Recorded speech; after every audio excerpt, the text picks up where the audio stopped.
Nine TV channel subscribe చేసుకోండి, like చేసుకోండి.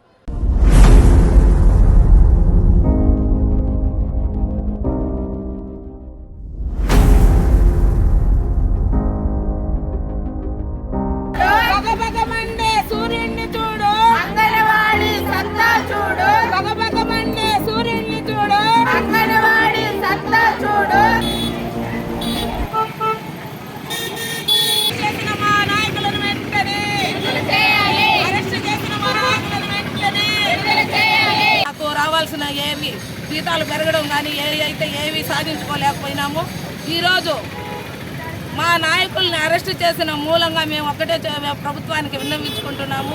మీరు ఇప్పటికైనా ఈ ప్రభుత్వం దిగి వచ్చి మాకు మా కోరికలు మన్నించకపోతే మా ధర్నాలు, మా నిరసన ర్యాలీలు ఇంకా విస్తృతంగా చేస్తామని విన్నవించుకుంటున్నాం. నా పేరు కే హజరత్, సిఐటి జిల్లా కార్యదర్శి వర్గ సభ్యుడిని. పోయిన నెల 23వ తేదీ నుంచి కూడా అంగన్వాడీ వర్కర్ల నేర్పర్లు న్యాయమైనటువంటి కనీస వేతనం అమలు కోసం వివిధ రూపాల్లో పోరాటం చేస్తూ ఉన్నారు. అందులో భాగంగానే నిన్న ఈరోజు విజయవాడలో ధర్నా నిర్వహించారు.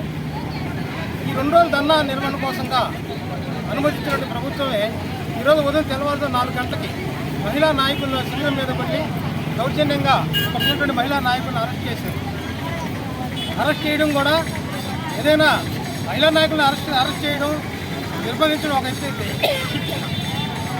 ఉగ్రవాదులుగా తీసుకోబోయి చెప్పినట్టుగా ఒక జిల్లా ఇంకో జిల్లాకి చెప్పడం అది విచారకరం. ఈ చర్యను మేము సిఐటిగా ఖండిస్తూ ఉన్నాం. వెంటనే మహిళా నాయకులు విడుదల చేయాలి.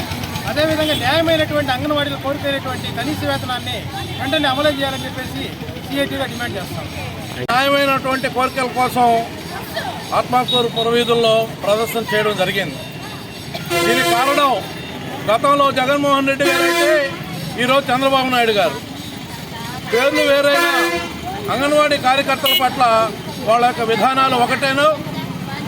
ఈ రోజుకైనా మీరు మనసు మార్చుకొని వాళ్ళ యొక్క కడుపు నింపాలుగా మేము సిపిఎం పార్టీగా డిమాండ్ చేస్తున్నాం.